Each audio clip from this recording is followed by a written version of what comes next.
बिस्मिल्लाहिर्रहमानिर्रहीम। मैं हूं आबिद राही और आप देख रहे हैं राही रोशनी। आप देख राही रोशनी को देखने सुनने वालों को अस्सलाम वालेकुम। नाज़रीन ग्रामी, आपने बारहा ये सुना होगा कि बहुत से लोगों ने राय हिदायत पाकर दीन इस्लाम कबूल कर लिया, लेकिन क्या आपने ऐसे बदकिस्मत लोगों के बारे में सुना है जो दुनिया की दौलत और शोहरत कमाने के लिए दीन इस्लाम से मुनहरफ हो गए? शोबिस की दुनिया में दौलत व शोहरत पाने और गैर मुस्लिम आकाओं को खुश करने के लिए उन्होंने कैसे अपने ईमान का सौदा किया? इन बदकिस्मत लोगों के बारे में जानने के लिए इस कीमती और मालूमाती वीडियो को शुरू से लेकर आखिर तक ज़रूर देखेगा। जिन्होंने इस दीन हक को छोड़कर तबाही और बर्बादी के रास्ते को चुन लिया है, तो आइए चलकर मौजू का बाकायदा आगाज़ करते हैं। दोस्तों, सबसे पहले बात करते हैं भारत की टॉप एक्टर्स परवीन बॉबी। सन 1980 की दहाई में भारतीय फिल्म इंडस्ट्री पर राज किया और हर तरह की रोल अदा की। दौलत और शोहरत कमाने के लिए हर तरह के पेश सीन अकस बन करवाए। हालांकि परवीन का ताल्लुक एक पख्तून कबीले से था। परवीन के बाप का नाम वली मोहम्मद खान था। अभी तक बेशक अमिताभ बच्चन की गर्लफ्रेंड भी रह चुकी है। परवीन खूबसूरती और जवानी इतनी मशहूर कौन थी कि जो भी देखता दम बहुत रह जाता। परवीन ने अमिताभ बच्चन के साथ कई फिल्मों में काम किया। इसके अलावा कई अदाकारों के साथ इसके नाजायज़ ताल्लुकात भी कायम रहे। इंडस्ट्री को छोड़ने के बाद एक हिंदू साथ हो यूजे कृष्णा मूर्ति के साथ रूहानियत के सफ़र के लिए कई ममालिक का सफ़र भी किया। यूं इस बदकिस्मत औरत ने इस्लाम को छोड़कर ईसाई मज़हब को कबूल कर लिया। परवीन बॉबी 22 जनवरी सन 2005 की सुबह मुंबई में अपने प्लेट पर मुर्दा हालत में पाई गई। जब इसको रिस्क्यू कर दिया गया तो मालूम हुआ कि ये कई दिनों पहले ही मर चुकी थी। कई दिन तक अपने कमरे में मुर्दा हालत में पड़े रहने की वजह से इसकी लाश से तापुन उठने लगा और किसी को खानो कान खबर भी ना हुई।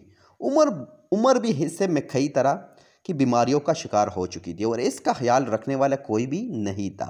दोस्तों, अब आपको अपने दिलशान के बारे में बताते हैं। दिलशान, जो कि श्रीलंका से ताल्लुक़ रखता है और एक मशहूर क्रिकेटर, श्रीलंकन क्रिकेट टीम का साबिक कप्तान भी रहा है। इसका शुमार दुनिया क्रिकेट के अमीर तरीन लोगों में होता है। दिलशान IPL में भी नुमाया कारकर्दगी दिखा चुका है और इसी वजह से इसने काफ़ी दौलत भी समेटी।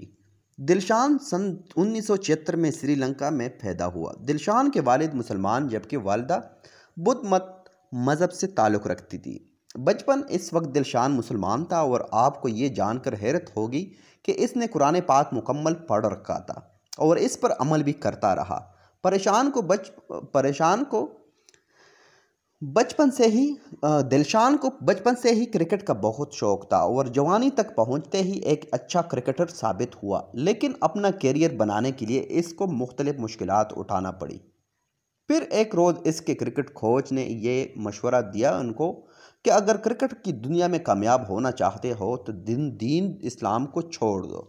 फिर यूं हुआ कि कोच की बातों में आकर 16 साल दीन इस्लाम छोड़ दिया और बुद्ध मज़हब में शमूलियत इख्तियार कर ली। क्योंकि बुद्ध मत श्रीलंका का सरकारी मज़हब है, तो मज़हब तब्दील करने के बाद दिलशान को क्रिकेट की दुनिया में खूब पजीराई हासिल हुई। ना सिर्फ क्रिकेट की दुनिया बल्कि म्यूज़िक और फिल्म इंडस्ट्री में दिलशान को हाथों में हाथ ले लिया और ये रातों रात दौलत और शोहरत की बुलंदियों को छूने लगा। दुनिया ऐश व इशरत की खातिर इस बदबख्त इंसान ने दीन इस्लाम को छोड़कर कुफ्र का रास्ता इख्तियार किया, जो कि इंतहाई अफसोसनाक है। नाज़रीन मोहतरम, आपको जावेद अख्तर के बारे में बताते हैं। जावेद अख्तर बरसगीर पाक व हिंद का मशहूर शायर है। इसका ताल्लुक़ हिंदुस्तान से है। जावेद अख्तर इस वक्त 78 बरस का हो चुका है। जावेद अख्तर उर्दू अदब की दुनिया का एक जगमगाता सितारा तस्वर किया जाता है। ये बहुत ही उम्दा लिखा रही है। जावेद अख्तर 17 जनवरी 1945 में गवायार मध्य प्रदेश में पैदा हुआ। वालिद का नाम जानिसार अख्तर था। इसके वालिद भी एक शायर थे। इसके दादा फजल हक हैर आबादी बरसगीर के मशहूर आलमदीन था।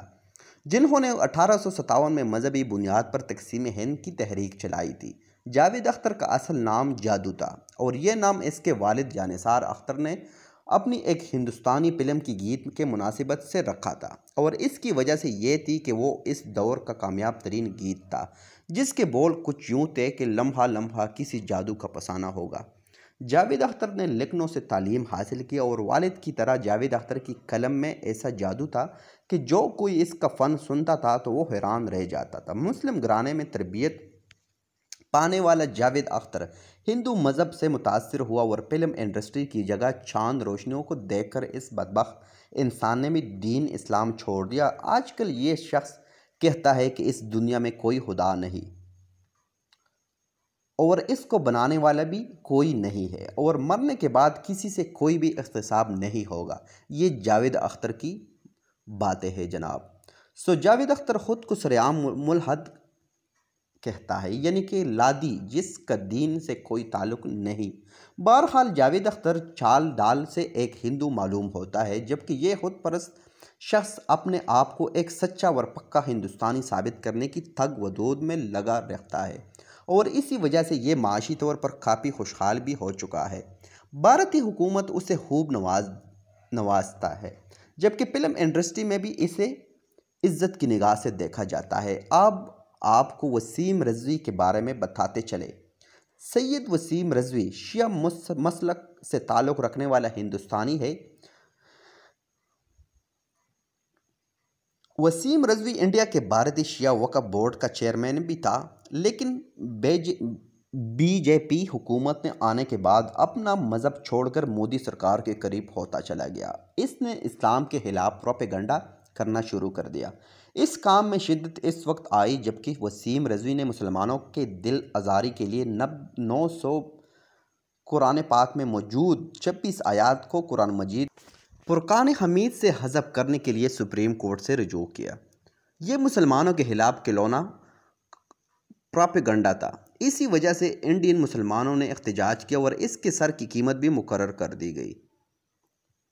इसके बाद वसीम रज़वी ने हिंदुओं की मुकम्मल पनाह हासिल करने के लिए गाज़ियाबाद के एक मंदिर में तकरीब के दौरान बाकायदा ऐलान कर दिया गया कि वो इस्लाम मज़हब को छोड़कर हिंदू मज़हब में शामिल हो रहा है और इस तकरीब में बतौर आग की पूजा करके अपने आप को हिंदू साबित कर दिया गया।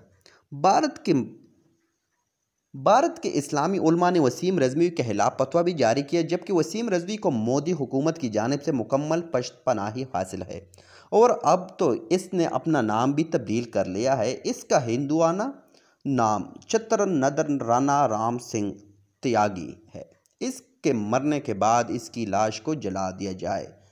नाजरीन ग्रामी, आखिर में जिक्र करते हैं ज़ैन मलिक। बरतानिया से ताल्लुक़ रखता है और एक गिलकार है। ज़ैन मलिक का वालिद यासिर मलिक मुसलमान है और पाकिस्तान से ताल्लुक़ रखता है, जिसने यूके की एक गोरी के साथ शादी कर रखी है, जिससे 3 बेटियां हैं और एक बेटा पैदा हुआ। ज़ैन मलिक ने अपने बचपन में कुरान की तालीमात भी हासिल की। ज़ैन मलिक की एक परवरिश इस्लाम के मुताबिक ही हुई और एक बरतानवी फैशन मैगज़ीन वाक़ई को इंटरव्यू के दौरान ज़ैन मलिक ने इनकलाब किया कि वो अब मुसलमान नहीं रहा, क्योंकि वो अपनी ज़िंदगी को मुसलमानों के मुताबिक नहीं गुजारता।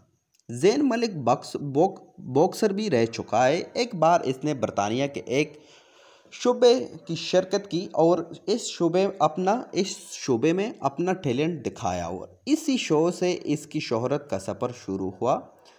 शोहरत को संभालने के लिए इसने इस्लाम से दूरी इख्तियार कर ली और ख़ुद को मौलद कहना शुरू कर दिया। इसके बाद वो एक अमरीकी मॉडल के साथ रिलेशनशिप भी रहा, जिसका नाम गेगी हदीद है और इसकी मॉडल के साथ 6 साल ताल्लुकात रखे और इन नाजायज़ ताल्लुकात के नतीजे में ज़ैन मलिक की एक बेटी भी पैदा हुई। इसके बाद आपस में लड़ाई झगड़े की बिना पर ज़ैन मलिक को 1 साल की जेल काटना पड़ी। इस वक्त ज़ैन मलिक को दुनिया के टॉप गुलकारों में शामिल किया जाता है। ज़ैन मलिक माहाना लाखों डॉलर कमाता है, लेकिन इस बेफना दौलत के बावजूद ज़हनी सुकून से महरूम है और एक बीमारी सी ज़िंदगी गुजार रहा है, क्योंकि इसने इस्लाम को छोड़कर अपने दलदल का का इंतखाब किया और अब खुदा तक के इस पर बरसा है। जी तो मुआज़िज़ दोस्तों, ये थी हमारी आज की वीडियो पसंद आने की सूरत में हमारी वीडियो को लाइक करें, शेयर करें, कमेंट करें। इस हवाले से आप क्या कहते हैं कमेंट में ज़रूर बताएं। इंशाल्लाह नेक्स्ट वीडियो में मुलाकात होगी। तब तक के लिए रखेगा अपना और अपने प्यारों का ढेर सारा ख्याल। अल्लाह ने के बाद।